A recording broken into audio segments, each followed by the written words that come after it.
아버지, 연금 많이 받으시면서 주택연금까지 챙기시려는 건 욕심 아니에요? 연금 많이 받기는 뭘 많이 받아? 내가 너한테 연금 얼마 받는지 말해준 적 있니? 직장생활 30년 하셨으면 당연히 많이 받으시겠죠? 나 퇴직할 때 퇴직금 일시금으로 지급받고 너네한테 증여할 거 다 해줬다. 너네한테 이 집은 안 뺏기려고 급하게 주택연금 신청한 거다. 그거 해지하실 수 있잖아요. 다 알아보고 왔어요. 지금이라도 얼른 해지하시고 저 좀 도와주세요. 나중에 아버지 모실 사람이 누구겠어요? 너가 나를 모신다고? 내가 그 말을 믿을 것 같아? 내가 아무리 주택연금 신청하고 집값 올라서 손해를 봤어도 그거 신청 안 하고 너한테 주는 것만큼 더 큰 손해는 없을 거다. 아버지, 대체 제가 뭘 어쨌다고 저한테 이렇게 매몰차게 대하세요? 그걸 내 입으로 말해야 되냐? 네 엄마 살아있을 때 네가 한 짓 생각하면 아직도 치가 떨리고 잠도 안 온다. 그 일은 제가 사과드렸잖아요. 그건 그렇고 주택연금 신청하시고 후회하고 계신 건 맞잖아요? 그러게 왜 저랑 상의도 없이 주택연금을 신청하셨어요? 직원은 당연히 주택연금 단점은 언급 안 하고 장점만 언급했겠죠. 좋은 점만 듣고 아버지가 신청했을 거고요. 사실 아들의 말이 어느 정도 맞기는 해서 할아버지는 반박할 수 없었습니다. 안 그래도 제대로 알아보지 않고 덜컥 지금 사는 집을 주택연금으로 돌린 이후 할아버지는 후회를 하고 있었습니다. 주택연금 신청하자마자 주변 집값 다 오르고 막상 해지하려고 보니 내야 하는 돈이 산더미였습니다. 주택연금은 사실 대출이라고요. 심지어 그 대출이자는 복리로 계산돼서 빠져나가는 거예요. 아버지의 성급한 결정 때문에 지금 이도저도 못하는 상황 됐잖아요. 그게 다 저희 돈 될 건데 왜 정말 그런 선택을 하신 거예요? 아들은 답답한 마음에 속마음을 꺼냈습니다. 그 선택은 내 선택이니 내가 감수하면 된다. 그리고 그게 너네 돈 될 거라고? 그럴 일 절대 없고 주택연금 받는 도중에 내가 죽으면 너네한테 남은 금액 자연스럽게 상속되는데 난 그게 싫어서라도 오래 살 거다. 이 집 가격만큼 오래 살아서 뽕 뽑을 거니까 그런 줄 알아라. 왜 그렇게 고집을 부리세요? 아버지 건강이 나중에 어떻게 될 줄 알고 그런 말을 하세요. 치매 걸리거나 거동 불편해지면 어차피 이 집에서 못 사신다고요. 내가 여기서 못 살고 다른 곳으로 가게 돼도 다른 사람들한테 임대해주면 된다. 난 그 돈도 꼭 손안에 품고 있을 거다. 요양원 가면 돈 쓸 일이 뭐가 있다고요? 넌 이미 이 애비가 요양원 가는 게 거의 확실한 것처럼 말하는구나. 두고 봐라. 너네한테 주기 싫어서라도 건강관리 철저히 할 거니까.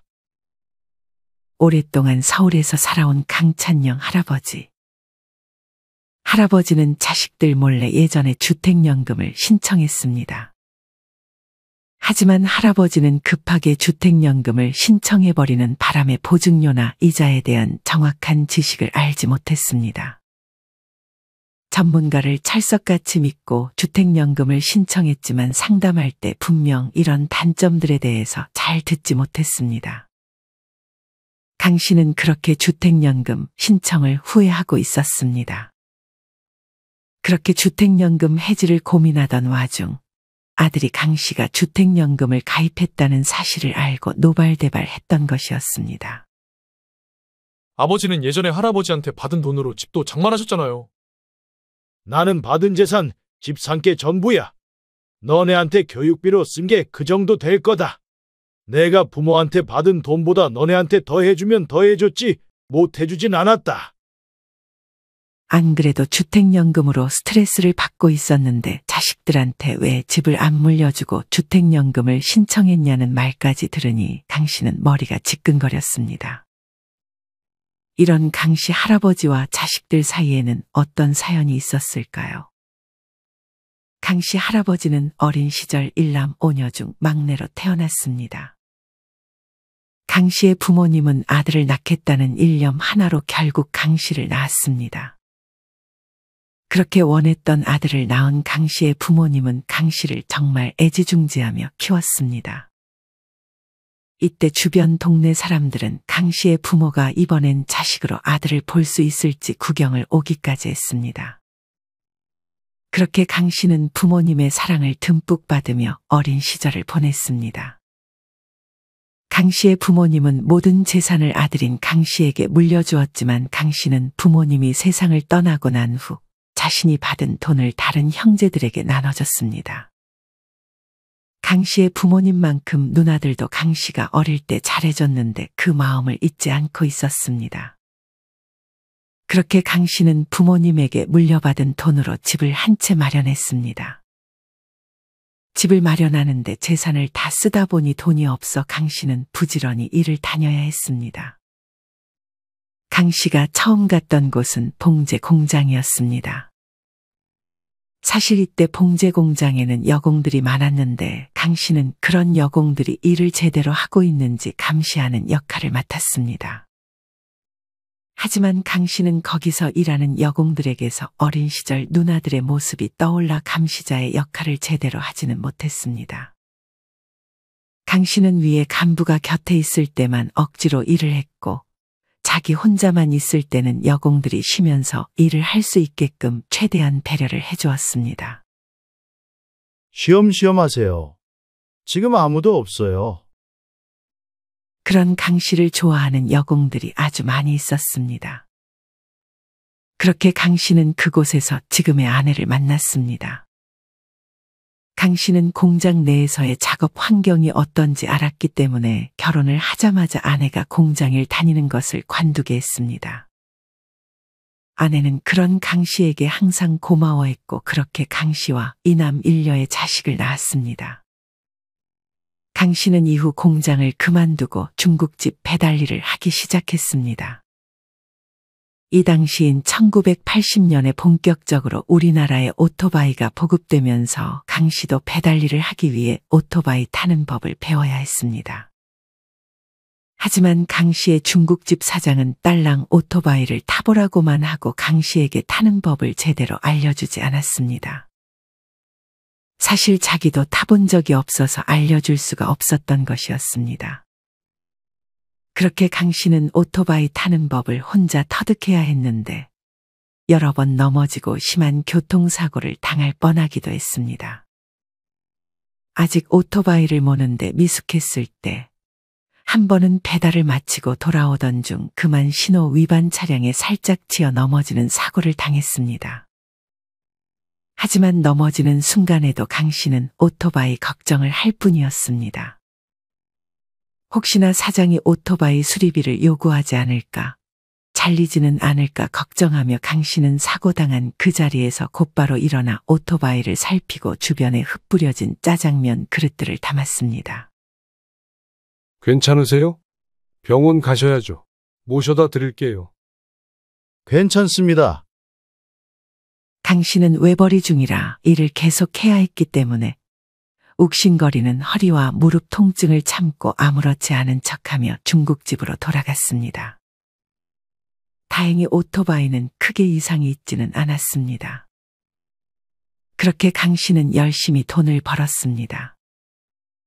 이때 강 씨가 살던 집은 강 씨에게 큰 위로가 됐습니다. 그렇게 풍족하게 살지는 못해도 집이 있다는 사실 자체가 너무 기분이 좋았습니다.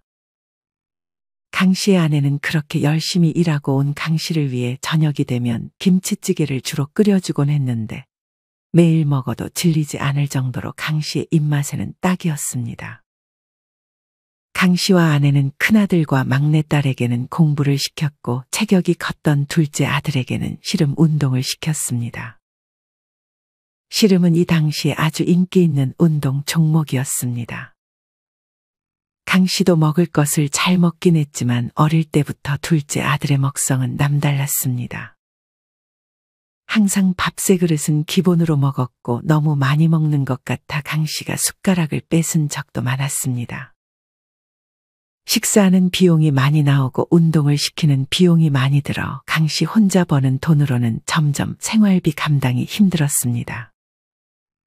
그렇게 강 씨의 아내도 일을 나가기 시작했습니다. 강 씨의 아내는 예전 일하던 경력을 살려 봉제 공장에서 다시 일하기 시작했습니다. 그래도 한참 전에 일할 때보다는 환경이 조금 나아져 다닐만 했습니다. 강 씨는 배달 일을 하면서 틈틈이 공부를 했습니다. 아무래도 안정적인 회사를 들어가서 돈도 좀 더 많이 받고 싶었습니다. 그렇게 강 씨는 작은 중소기업에 취직을 했습니다. 강 씨와 아내는 맞벌이를 하며 자식들이 성인이 될 때까지는 지원을 아끼지 않을 생각이었습니다. 하지만 둘째 아들은 중요한 시기에 기량이 잘 올라오지 못했습니다. 둘째 아들은 씨름을 하면서 갈수록 또래에게 뒤처지기 시작했고 중요한 시합을 앞두고 부상을 당하기도 했습니다. 상황이 둘째에게 너무 안 좋게 흘러가니 강 씨와 아내는 둘째 아들에게 운동을 시킨 것을 후회하기 시작했습니다. 그렇게 둘째는 부모님과의 상의 끝에 운동을 그만두고 뒤늦게 공부를 하기 시작했습니다. 하지만 뒤늦게 공부를 시작했던 터라 둘째는 좋은 성적을 받을 수 없었습니다. 둘째 아들의 성적은 뒤에서 잘 움직이지 않았습니다. 다행히 첫째 아들과 막내딸은 학업 성적도 중상위권을 유지하고 건강하게 잘 자라주고 있었습니다. 강 씨의 아내는 자식들을 참 애지중지 키웠습니다. 강 씨는 그런 아내에게 한 소리 하기 시작했습니다. 곱게 키운 자식은 대접 못 받는 법이야. 강 씨와 아내는 자식들이 성인이 될 때까지만 지원을 해줄 생각이었습니다. 하지만 둘째가 재수를 하고 싶다는 말에 바로 그 다짐이 깨졌습니다. 운동을 하느라 어릴 때 공부를 늦게 시작한 탓도 있었기에 강 씨는 둘째가 재수를 할 때까지는 지원을 해주기로 했습니다. 강 씨와 아내에게 둘째 아들은 아픈 손가락이었습니다. 항상 공부를 하며 기력이 없다고 말할 때마다 몸에 좋은 것들을 해다 먹였습니다. 항상 강 씨의 아내는 자기를 위해 돈을 쓰는 법이 없었고 자식들을 위해 썼는데 그중 둘째 아들에게 특히나 돈 쓰는 것을 아끼지 않았습니다. 다행히 둘째는 재수를 하며 성적이 크게 올라 원하던 대학에 들어갔습니다. 첫째에게는 대학 등록금을 지원해주지 않았지만 강 씨와 아내는 아픈 손가락이었던 둘째에게 대학 등록금을 다른 자식들 몰래 지원해줬습니다. 대학 등록금 아빠가 지원해 준 거 네 형이랑 동생은 몰라야 한다. 사실 강 씨가 이렇게 몰래 지원해 준 데에는 이유가 있었습니다. 어릴 때 자식들은 유난히 서로 질투가 심했습니다. 강 씨가 어릴 때는 누나들이 강 씨를 잘 챙겨줘서 형제들끼리 질투 같은 것은 모르고 살았었는데 강 씨의 자식들은 이렇게 서로 질투를 하니 그 영문을 모르고 있었습니다.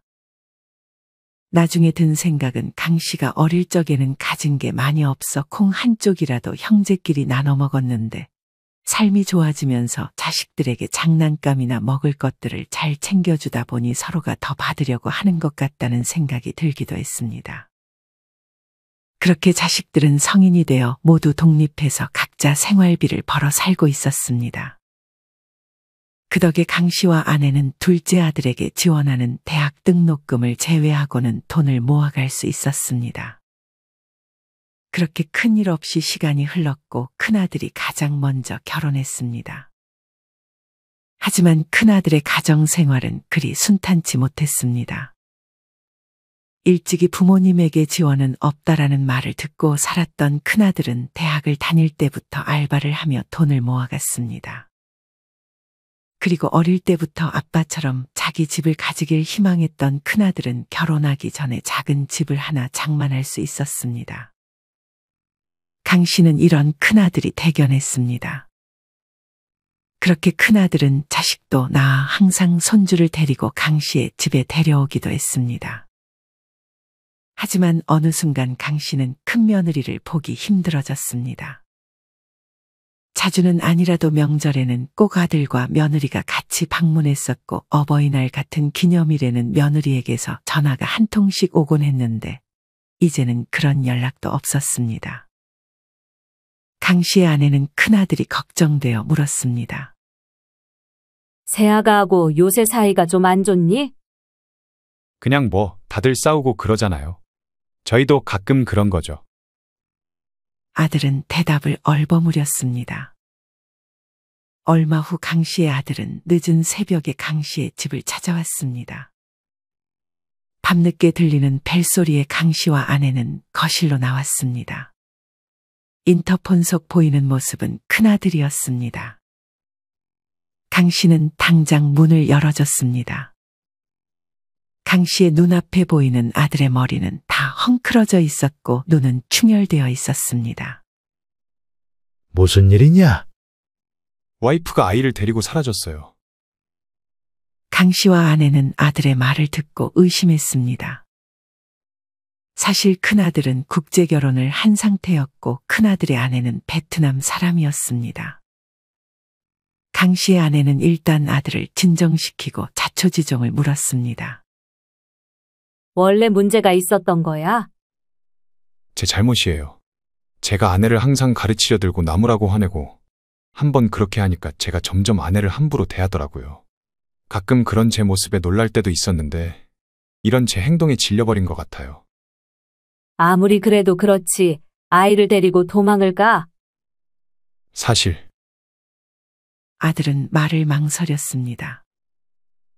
제가 욱해서 아내에게 손찌검을 한 번 했어요. 하지만 그렇게 하고 나서 저도 정말 반성 많이 했고 그 이후로는 한 번도 그런 적 없었어요. 아들의 솔직한 고백에 강 씨와 아내는 할 말을 잃었습니다. 아무리 그래도 사람한테 손찌검을 하면 어떡해? 아빠 엄마도 너한테 단 한 번도 손찌검 해본 적 없었는데. 사실 어머니 아버지께 말씀드린 적은 없었지만 제가 군대에서 정말 많이 맞았어요. 왜 때리나 정말 억울하기도 했는데 제가 고참이 되니까 후임들을 때리고 있더라고요. 그 습관이 제대하고 없어진 줄 알았는데 아니었어요. 제가 죽일 놈이에요. 어떻게 내 아내를. 아마 그런 저한테서 보호하려고 아이를 데리고 고향으로 간 것 같아요. 애엄마 고향은 모르고? 아니다. 넌 네 와이프랑 자식 찾을 자격도 없다. 고향이 어딘지 알아서 비행기 티켓도 예약했는데 아버지 말대로 저는 아내랑 자식 찾을 자격도 없는 놈인 것 같아요. 명백한 아들의 잘못에 강 씨와 아내는 아무 말도 그 어떤 위로도 건넬 수가 없었습니다. 그렇게 아내와 자식이 도망가고 큰아들은 한동안 정신을 차리지 못했습니다. 끝내 아들은 근무 태만으로 잘 다니던 회사에서까지 잘렸습니다. 강 씨와 아내의 아픈 손가락이 이제는 둘째에서 첫째에게로 옮겨갔습니다. 둘째는 졸업하고 혼자 잘 지내고 있었기 때문에 강 씨와 아내는 첫째에게 회사를 다시 다니기 전까지 생활비를 지원해 주기로 결정했습니다. 그렇게 자식들이 성인이 되면 지원을 끊겠다는 다짐은 강 씨와 아내에게는 쉬운 일이 아니었습니다. 특히나 강 씨의 아내는 큰아들에게 무심했던 것을 후회하며 걱정을 과도하게 하기 시작했습니다.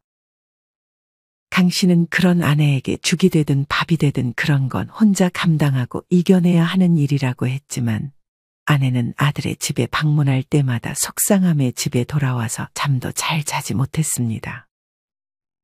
항상 큰아들 집에 가면 냉장고는 텅 비어 있었고 술병이 한가득이었습니다. 집 청소는 당연히 제대로 될 리가 없었습니다. 강 씨의 아내는 그런 큰아들을 집으로 불러들였습니다. 이제 당분간은 편하게 여기서 살아. 하지만 아내의 이런 결정이 강 씨는 못마땅했습니다. 강 씨는 자식을 집에 들이는 것이 해결책은 아니라고 생각했습니다. 아들은 그렇게 엄마가 해주는 밥을 먹고 집에서 계속 쉬고 있었습니다. 강 씨의 아내는 내심 아들이 혹시나 좋지 않은 선택을 할까봐 걱정돼서 아들을 불러들인 것도 있었습니다. 사실 강 씨의 아내도 알고 있었습니다. 자식과 분리되어야 하고 자식이 스스로 이겨내도록 만들어야 한다는 것을 말이죠. 하지만 강 씨의 아내는 매일 자식 일로 마음이 무겁고 자식이 잘 안 되거나 힘들면 항상 걱정이 태산이었습니다. 심지어 다른 일이 손에 안 잡힐 정도였습니다. 큰아들이 많이 힘든 시기에 강 씨의 아내는 당사자라도 된 듯 같이 힘들어했습니다. 항상 그런 아내에게 강 씨가 조언했지만 강 씨의 아내도 그런 걱정에서 벗어나야 하는 것을 알면서도 직접 행동으로 옮기는 것은 쉽지가 않았습니다. 큰아들은 강 씨의 집에 있는 동안 정말 아무것도 하지 않았습니다. 그렇게 2년이라는 시간이 흘렀습니다. 강 씨의 큰아들은 아직 강 씨의 집에 머물고 있었고 하루 종일 게임에 빠져 있었습니다. 점점 강 씨의 아내도 이런 아들이 미워지기 시작했습니다. 아들의 입장에서는 집에만 있으면 밥도 줘, 청소도 해줘, 사실상 나가서 일을 해야겠다는 의지가 사라질 수밖에 없었습니다. 너 언제까지 게임만 할 거야? 강 씨의 아내는 아들의 방에 들어가 과일을 가져다 주면서도 잔소리를 한마디씩 보태기 시작했습니다. 어느 순간 아들은 이런 엄마의 말을 들은 채도 하지 않았습니다. 아들의 방은 정말 난장판 그 자체였습니다. 이불 정리는 당연히 안 돼 있고 바닥에는 휴지, 과자 비닐봉지, 심지어 과자 부스러기가 흩뿌려져 있었습니다. 청소를 해주려고 해도 나가라고만 하니 강 씨는 그런 아들에게 해줄 수 있는 것이 많지 않았습니다. 무교였던 강 씨는 이런 아들로 인해 종교라도 하나 가지고 싶었습니다. 간절하게 어디에 매달려라도 보고 싶었습니다. 걱정한다고 달라지는 게 뭐가 있어?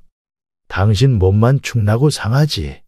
그리고 부모가 너무 걱정하면 오히려 자식한테 안 좋을 수 있다고. 당장 여기서 나가라고 하고 신경 안 쓰고 좀 내버려 두면 알아서 앞가림을 오히려 잘 알 거라고. 그래도 걱정이 되는 걸 어떡해요? 걱정만 있는 게 얼마나 다행인 삶인데. 하지만 결국 강 씨는 이렇게 자식 걱정만 하다가 이후 건강검진에서 유방암 사기 판정을 받았습니다. 큰아들은 그제서야 엄마한테 미안하다며 앞으로 똑바로 살겠다는 말을 전했습니다. 강 씨는 근처에 살던 딸과 함께 아내를 돌봤고, 큰아들은 다시금 월세로 집을 얻어 이곳저곳 면접을 다니고 있었습니다. 큰아들은 엄마가 살아계실 적에 제대로 사는 모습을 꼭 보여주고 싶었습니다. 큰아들은 그런 간절함으로 지원한 회사의 면접에서 합격했고 그날 자랑스럽게 강 씨의 집으로 향하고 있었습니다. 강 씨의 집으로 이동하는 버스에서 노래를 들으려고 휴대전화를 열었는데 큰아들의 핸드폰에 동생의 부재 중 전화가 여러 개 찍혀 있었습니다. 이날 큰아들은 휴대전화를 무음으로 해놔서 전화가 온 줄 몰랐는데 동생이 여러 번 큰오빠에게 전화를 했던 것이었습니다. 큰아들은 좋지 않은 예감이 들었습니다. 아니나 다를까 엄마가 위독하니 빨리 병원으로 오라는 동생의 문자가 와 있었습니다. 그렇게 큰아들은 버스에서 내려 엄마가 입원해 있다는 병원으로 택시를 타고 달려갔습니다. 이미 병원에는 아버지와 막내 동생이 와 있었습니다. 둘째 아들은 일이 바빴는지 얼굴을 비추지 않았습니다. 어떻게 된 거예요? 니네 엄마가 쓰러져서 응급실에 실려왔어. 지금 숨은 쉬는데 의식은 없는 상태다. 제발 어머니께 합격 소식만 전할 수 있게 해달라는 큰아들의 간절한 소망을 뒤로 한 채 끝내 강 씨의 아내는 세상을 떠났습니다. 강 씨는 그런 큰아들을 위로했습니다. 네 엄마는 이미 네가 변한 거 충분히 봤다. 하늘에서도 네가 잘 살고 있나 계속 확인하고 있을 거야. 그러니 남은 인생은 엄마를 생각해서라도 정말 잘 살아야 한다. 엄마의 소원은 딱 하나였다. 네가 잘 사는 거. 네가 잘 못 살면 또 엄마는 저 위에서 걱정만 하고 있을 거야. 아빠 말 무슨 말인지 알겠지? 그렇게 큰아들은 엄마에게 걱정 끼칠 일이 없도록 회사도 잘 다니고 잘 지내고자 노력했습니다. 강 씨는 그렇게 아내를 보내고 엄마를 간호하던 딸마저 집에서 짐을 정리하고 나가 결국 혼자가 되었습니다. 아내를 보내고 홀로 돌아온 강 씨는 집에서 한참을 울었습니다. 강 씨는 이날따라 아내가 해준 김치찌개가 너무 그리웠습니다. 아내가 해준 김치찌개 맛을 따라해 보려고 했지만 절대 그 맛이 나지 않았습니다. 이후 강 씨의 막내딸은 결혼을 하겠다며 예비 남편을 강 씨에게 데려왔습니다.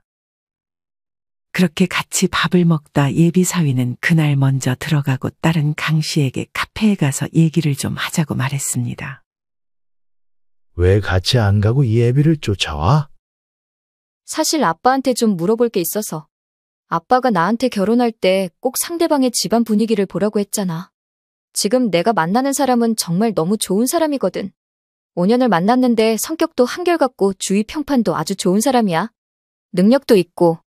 근데 예비 시부모님이 좀 쎄. 나 있는 데서 자기 아들한테 이 새끼 저 새끼라고 말하고 말하는 대화 내내 욕까지 섞어가며 말을 하는데 좀 충격이었다니까. 남이었으면 상종도 안 했을 성격인데 그럴 수도 없고. 원래 연애할 때는 성격을 잘 숨기는 법이라 이건 아빠가 봐도 좀 신중하게 생각해 보는 게 좋을 것 같긴 하네. 딸은 이런 강 씨의 말을 듣고 결혼을 다시 신중하게 생각하기 시작했습니다. 그렇게 오랜 시간이 지나지 않아 딸은 다시 아빠를 찾아왔습니다. 무소식이 희소식이라고 그냥 제발 아무 소식 없었으면 좋겠다고 강 씨는 생각했지만 딸은 남자친구와 헤어졌다는 말을 강 씨에게 전했습니다. 이유는 예비 시부모가 강 씨의 딸에게까지 결혼 준비하면서 도리 안 한다고 욕을 했기 때문이었습니다. 그 말을 남편에게 했는데 어쩔 수 없다고 좀만 참으라고 해서 강 씨의 딸은 그런 집안에는 시집 못 가겠다고 말하며 파혼을 선언한 것이었습니다. 그리고 예비 시어머니는 딸이 밥을 먹는데 자꾸 뚫어져라 쳐다보는 이상한 버릇까지 있었습니다. 딸이 왜 쳐다보시냐고 부담스럽다고 웃으면서 말하자 왜 말을 그렇게 하냐고 그 자리에서 또 욕을 하면서 나갔는데 이런 시부모를 도저히 감당할 자신이 없었습니다. 그냥 물 흐르듯 살았으면 했던 딸까지 이런 일을 겪자 강 씨는 참으로 하늘을 원망했습니다. 그렇게 딸은 남자친구와 동거하던 집을 나와 강 씨의 집으로 들어왔습니다. 강 씨는 내심 집에 딸이 온 것이 좋긴 좋았습니다. 아들은 집에 있어도 없는 것 같았는데 딸이 들어오자 집이 조금 밝아진 느낌마저 들었습니다. 강 씨는 이맘쯤 30년 다니던 회사에서 은퇴를 했는데 은퇴 후 받을 국민연금과 이후에 지금 사는 집까지 주택연금으로 돌릴 생각을 하고 있었습니다.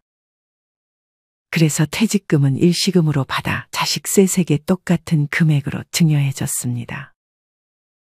큰아들은 한사코 거절했지만 결국 돈을 받았고 나머지 두 자식들도 기뻐하며 그 돈을 받았습니다. 이후 강 씨는 은행을 찾아가 주택연금 상담을 받고 바로 집을 주택연금으로 돌렸습니다. 그냥 가지고 있다가는 자식들이 혹시나 부탁하면 이 집을 뺏길 수 있겠다는 생각이 들었기 때문이었습니다. 그렇게 강 씨에게 주택연금을 상담해주던 직원은 주택연금의 좋은 점에 대해서만 말해주기 시작했습니다. 주택연금은 세금을 안 낸다는 점, 주택연금을 받아도 건강보험료가 부과가 안 되고 연금 수령을 하고 있어도 추가 수령이 가능하다는 점에 대해 설명을 들었습니다. 강 씨는 따로 더 물어보지 않고 바로 주택연금을 신청했습니다. 원래 비쌀 때 주택연금을 신청하는 게 유리했지만 집값이 비쌀 때 강 씨는 집값이 더 오를 거라 생각해 주택연금을 신청하지 못했습니다. 결국은 이렇게 집값이 떨어진 상태에서 신청을 하게 됐습니다.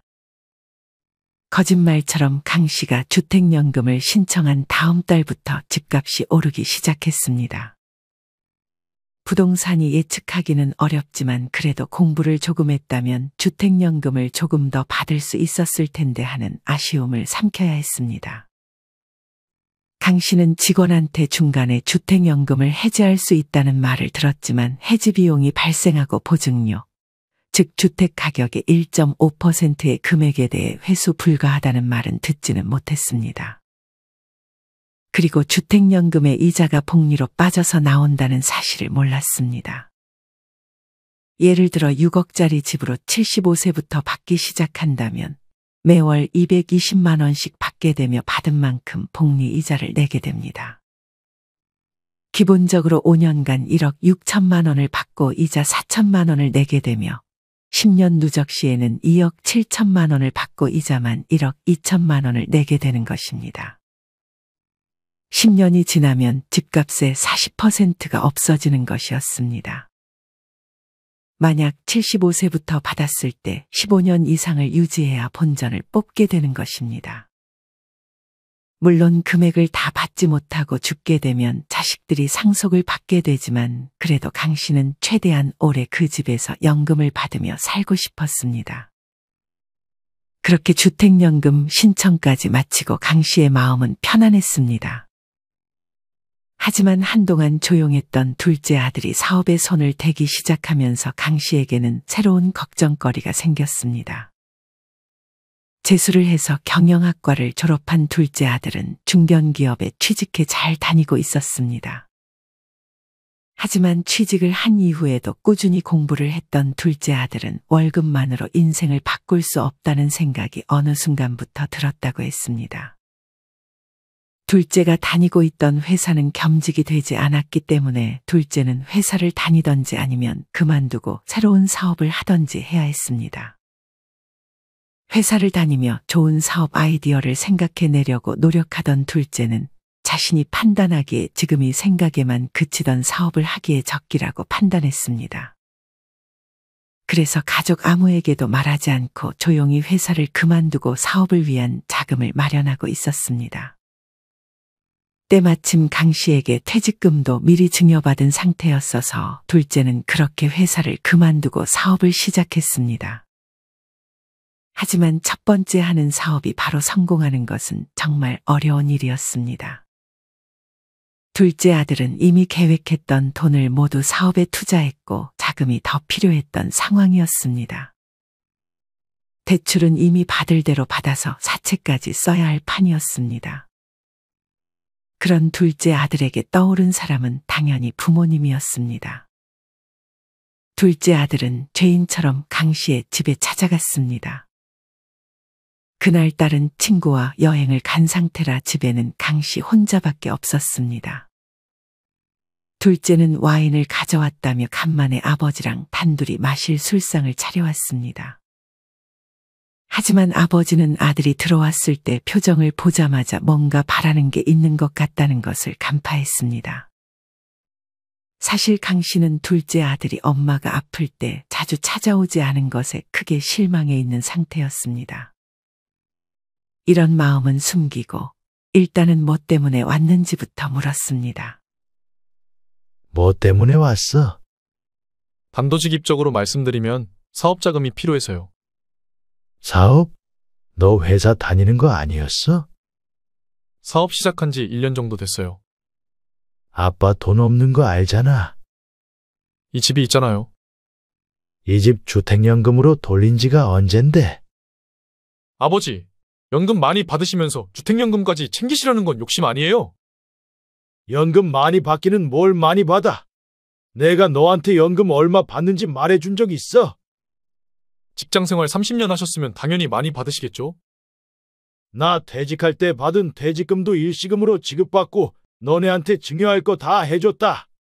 너네한테 이 집은 안 뺏기려고 급하게 주택연금 신청한 거다. 그거 해지하실 수 있잖아요. 다 알아보고 왔어요. 지금이라도 얼른 해지하시고 저 좀 도와주세요. 나중에 아버지 모실 사람이 누구겠어요? 네가 나를 모신다고? 내가 그 말을 믿을 것 같아?